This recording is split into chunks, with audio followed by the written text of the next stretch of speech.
My name is Sarah. I'm a freshman and I've grown up around the world a little bit. I was born in Hong Kong, moved to New York, then Texas, then Australia. I've backpacked and traveled around Asia, the Middle East, and Europe for fun, for cultural experiences, and as an athlete.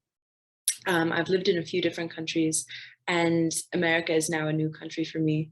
And I feel like I've learned how to settle in. And so I hope what I've learned is helpful. The way I like to approach arriving in a new country is to recognize that we're all different, but that we all have two things in common, at least.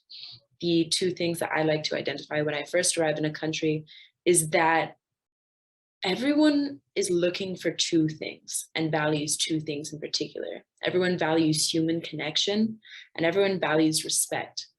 And I think those are the two most important things to get a grasp of when you arrive in a country. How do these two values manifest in the country that you've arrived in? And I think that once you get a grasp of those two, you really start to feel at home and you start to feel like you can understand how you can fit into the culture. So if we touch on the idea of connection, especially in Europe, it can be very difficult for Americans to understand how to connect with people.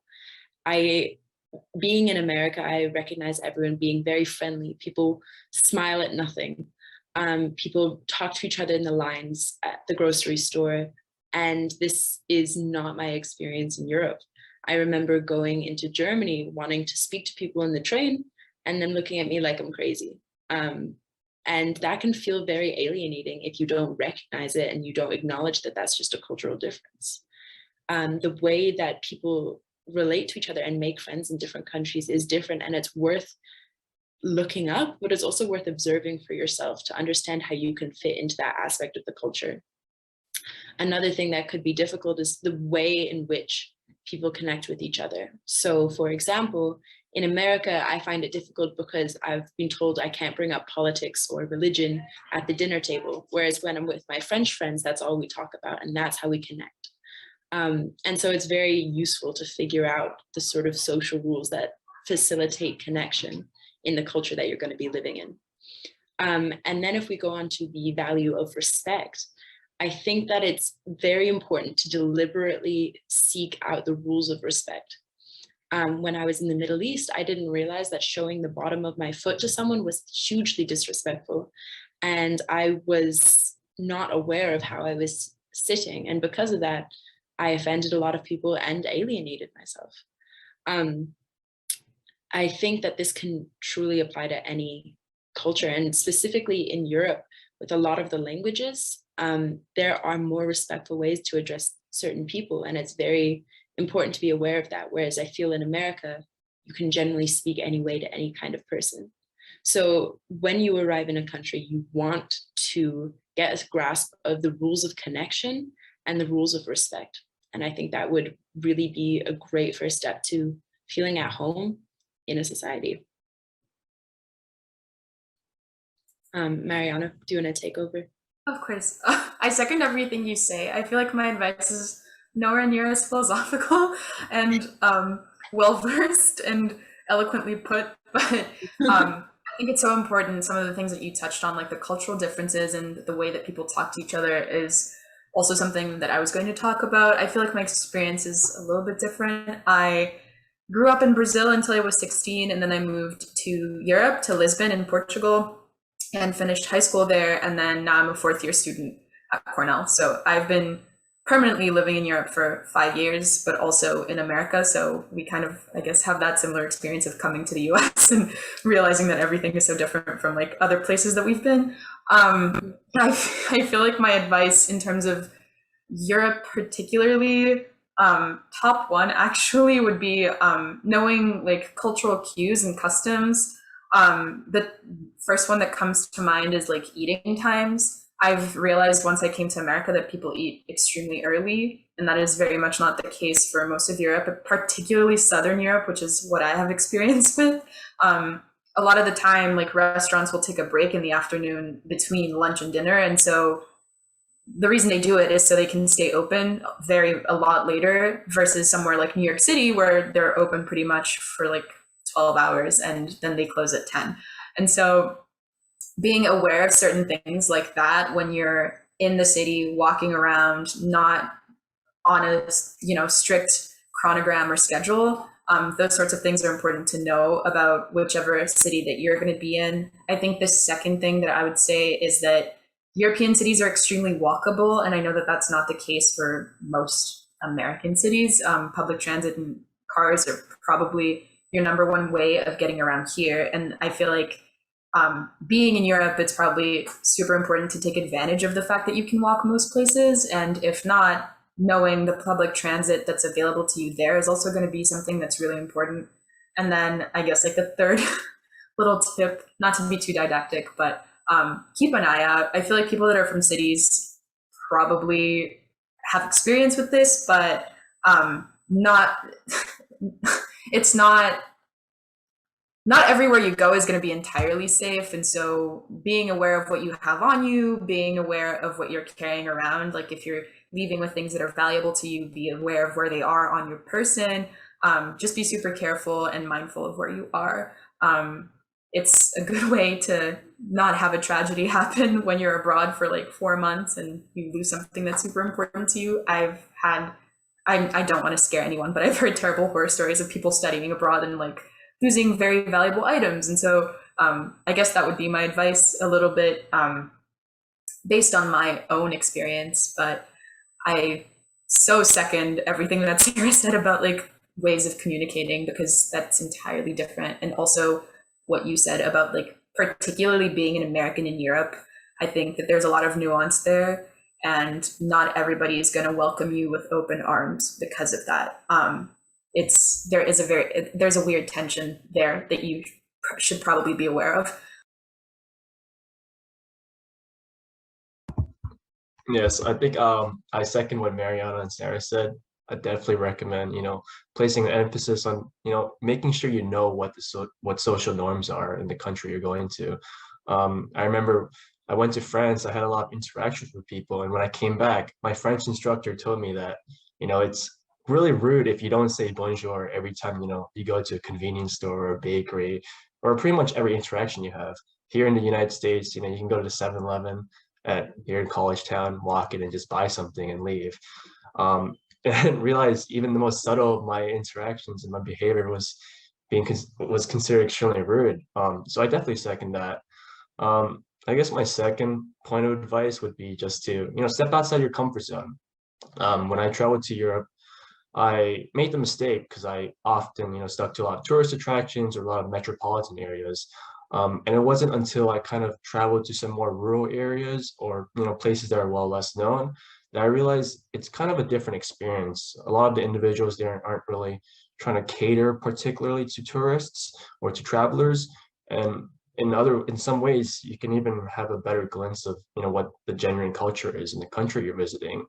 And Europe has a great, train system, make use of public transportation. I definitely recommend doing that. Also, I would recommend, as Mariana said, to keep an eye on your surroundings, even in the least suspectable of places. I remember when I was at the Eiffel Tower and had a soda can, and someone approached me. He put a finger up his nose, he stuck it into my soda can, and 5 seconds later, my soda can was gone, which is quite genius of him because he wanted to drink my soda. But just things like that, you really don't suspect it, and I definitely recommend doing that. My last piece of advice is just, it's okay to feel really out of place. When I had a summer exchange program a couple years ago, I was with a lot of British and French students, and the way they interact and the sense of humor can be quite unfamiliar to you, and it's okay. It's really easy to retreat back to your own room and kind of give up in a sense, but I'd recommend just sticking through it and believe in yourself. It will come to you. And I'd like to pass it on to Maylee. Thanks, Andrew. I guess to jump off of that feeling alienated point, I went for a study abroad program my junior year of my undergrad, and I went and studied in Milan in Italy. And what I found particularly helpful, which I think is at a lot of schools in Europe, it's called the Erasmus Student Network. So basically it's a club for basically anybody who's on an exchange or a study abroad. Erasmus is the term for like European students that are traveling in Europe specifically. But if your school has one of those networks, it's really, really helpful because not only do you get to meet other students who are going through the same experience as you, being kind of thrown into a foreign country, but there's also, at least where I was, fellow Italians who were very willing to kind of show foreign students the ropes, give them kind of feedback on how they're acting within that environment, and kind of give you an overview of certain social norms. So I definitely look out for that on your study abroad program. And then bouncing off of that as well, in Milan in particular, I guess it's not a super touristy location in Italy. And I was super shocked at how difficult it was to navigate in English. Most people did not speak English, which I was very surprised about. So I definitely recommend, I took an Italian class before I went on my study abroad, really trying to get to know the language as much as you can, even if it's just like going on Duolingo in your free time on your commute to school. And then kind of touching back on what Sarah said, it also does show the people around you respect that you're really trying to integrate yourself and you're making an effort to be mindful of their language and their culture.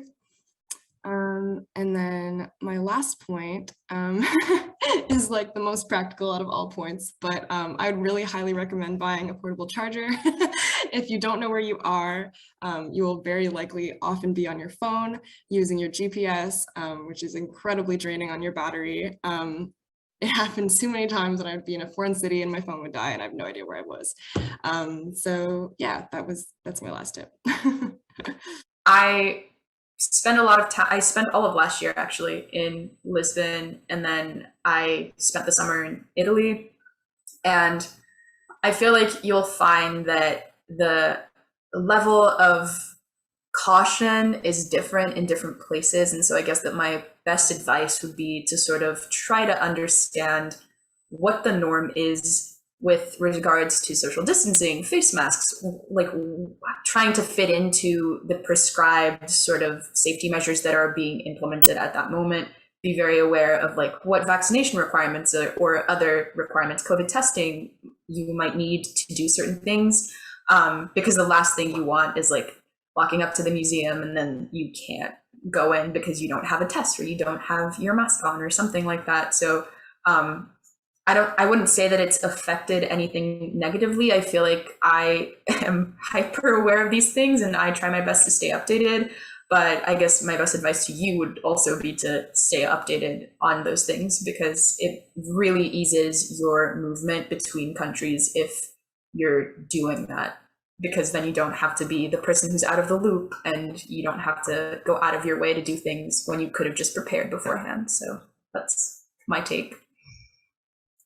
I'd love to add to that. Over the last year, I've been in Sweden, Denmark, Germany, and Singapore and Australia. And as I was traveling and places started to lock down, I did find it much more difficult to meet the locals. But the flip side of that is all of the travelers that I was stuck with, we became very, very close, because everyone's thrown in the same boat. Everyone is a little stuck. Everyone is finding it hard to meet people. And so while it might be more difficult to meet local people, the community you build within the Travelers Network, just like Mei Lee was talking about, I feel like that aspect has gotten even stronger during COVID, because we are all searching for that connection. So I don't think it's something to be too worried about, at least from a more personal perspective. From a practical perspective, there are some things to look up. But yeah, I think it's changed travel, but it hasn't necessarily made the experience worse. In some ways, it's better. Exactly. And I feel like the resilience that people have shown throughout this is so palpable when you travel and you go places. There's just these like modified ways of having gatherings outdoors and new activities that have been developed over the course of the pandemic. So I don't think that you'll be missing out on anything in terms of programming and what you want to do. You'll find something to do. You won't be bored at all. So it'll be very fun.